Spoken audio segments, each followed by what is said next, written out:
So in this lesson, we're going to begin with a work file. I'm going to come to File, and go to Open, and I'm going to choose the Chapter 7 work files, and it's going to be I Part 1 Riff. And you can see this is just a simple sketch of an eye I did with the 2H drafting pencil.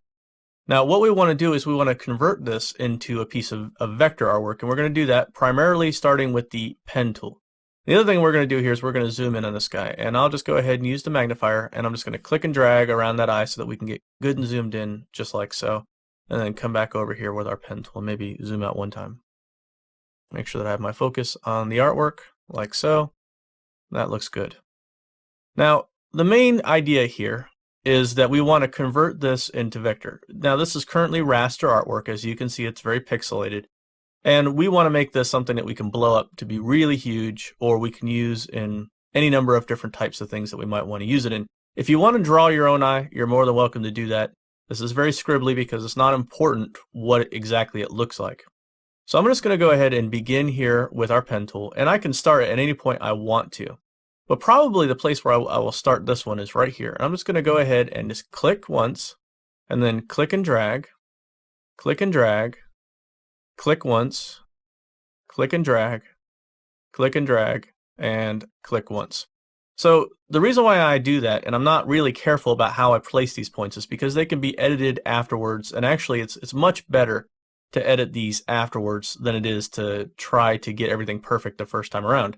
And primarily we'll be using the shape selection tool for that. So I'm just going to click on points that I'm interested in working with, and I'm just going to begin to work these lines to be what I want them to be, whether or not they are going in any particular direction that I want them to go in, or if they're needing to be a little bit changed like that one did. But you may notice here we have these corner points. Now this one I might want to keep a corner point, but this one I definitely want to turn into a curve point.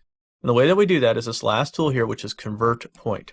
The way the Convert Point works is that if you click it once, it will make it a corner point. And this was a little bit of a curve point before, but we couldn't see the handles. And now it's a true corner point. Now if I click and drag again, now you'll see that it becomes a curve point, like so. If I click this one, you can see that now it's a true corner point, and it's got a very sharp corner now. And that will be a little bit more obvious when you look at it. See how it's got a nice sharp point?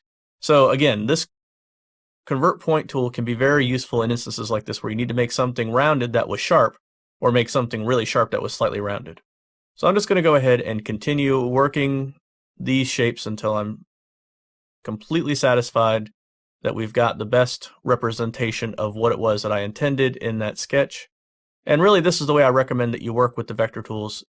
Don't think of them as being drawing tools in the sense of sketching with them.